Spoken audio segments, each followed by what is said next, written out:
Okay, the Yellow Submarine, one of the many hits from the Beatles. To this day, the Beatles remain an iconic group, and now a new book shares the stories of what happened when they made some stops in New Orleans. John Taylor joins us now with his book, Sharing Stories, some never heard before stories about the Beatles.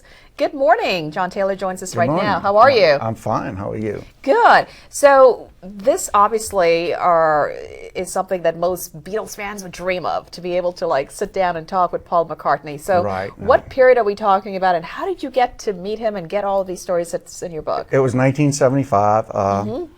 I heard that he was coming here for an album, so I drove to the studio to go ask him when he was going to arrive, so maybe I can get to meet him. And I was the only car in the parking lot. And where was this? Which parking lot? Where was he recording? That's C. St. Studios on Clematis and Gentilly. And it's a small parking lot, holds about 5 cars. So I actually chickened out. I didn't want to go ask them. I felt kind of foolish. But a car pulled on the side of me. I looked over, and it was Paul McCartney and Linda. So I got out and started talking to him, welcomed him to New Orleans. And a group of us hung out there every day for about 3 months.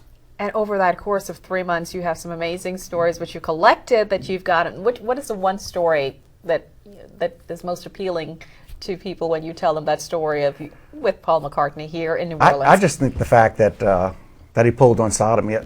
I was getting ready to leave, and just the timing was perfect. That he pulled on side of me, started talking to me. He was as down to earth as you could possibly think. Both him and Linda were very nice people. Which album were they recording at that time here? Venus and Mars. Venus and Mars. And tell us one of the stories that's in there that's really interesting. Of somebody else's or mine? Of one of the stories that people, because you'd love for people to open it up and read a lot about the Beatles and their stuff. Yeah, this is the fans. This is the fan side of it. There was a girl that was working the Paul McCartney concert, and they were told not to make eye contact with him or talk to him.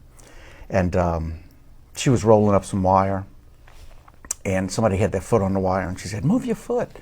And she looked up, and it was Paul McCartney. So her boss told her, "You have 10 minutes to go get your stuff together."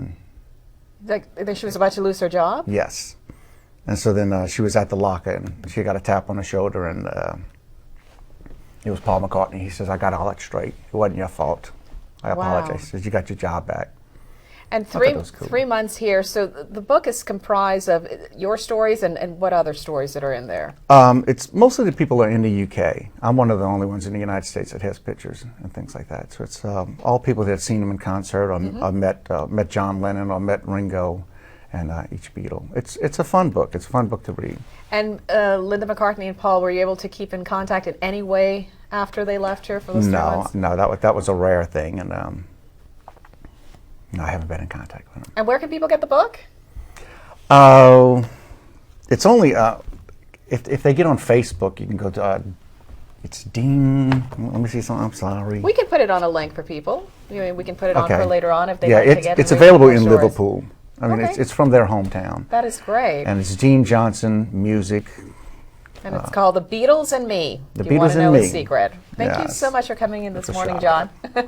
Thank you very much. All right, thank you.